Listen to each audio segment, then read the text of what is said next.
मोहतरम नाजरीन, आज मरीज़ का हाल मालूम करने का तरीक़ा लेकर हम हाजिर हैं। तो आइए वीडियो शुरू करते हैं।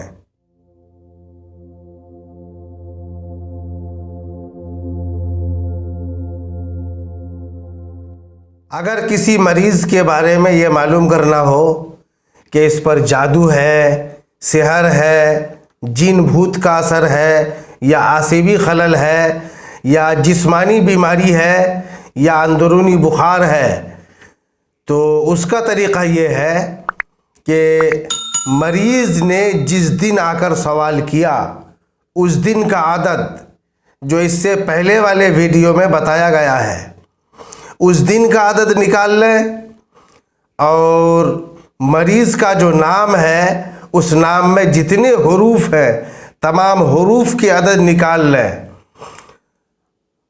फिर दोनों अदद को जोड़ लें, नाम के हुरूफ के अदद और दिन के हुरूफ के अदद, दोनों को एक जगह जोड़ लें।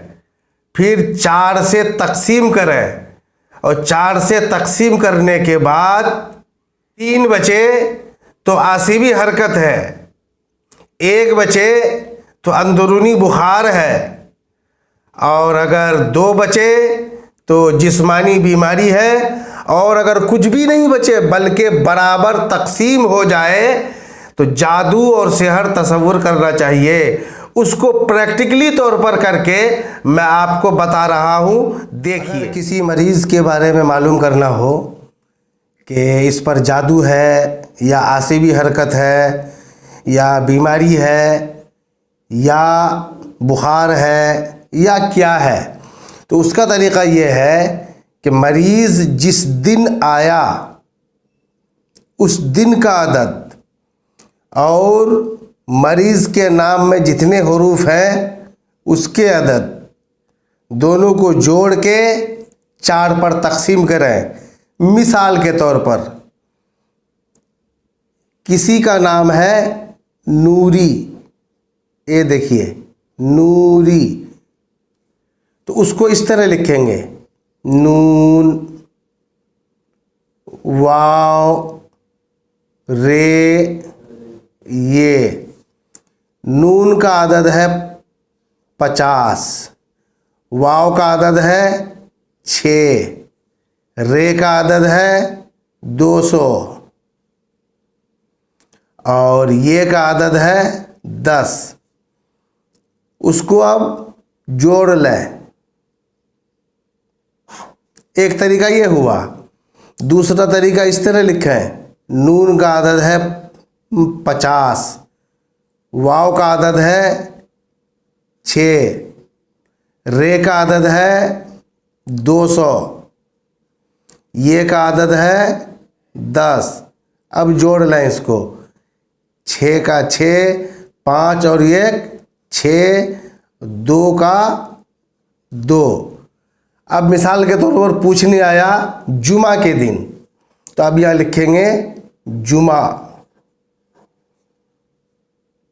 उसको इस तरह लिख दें, जीम मीम आइन और हे। जीम का अदद 3 है, मीम का अदद 40 है, आइन का अदद 70 है, हे का अदद 5 है। अब इसको जोड़ देंगे, 5 और 3 8, 7 और 4 11, तो जुमा के अदद हुए 118, नूरी के अदद हुए 266। अब दोनों को जोड़ देंगे एक जगह, 2 6 6, 8 और 6 14, 6 और 1 7 और 1 8, 8 से 14 का 4 हासिल 1 और 1 2 और 6 8, 2 और 1 3, मजमुआ यानी दोनों को जोड़ देने के बाद 384 हुए। अब इसको 4 पर तकसीम करेंगे,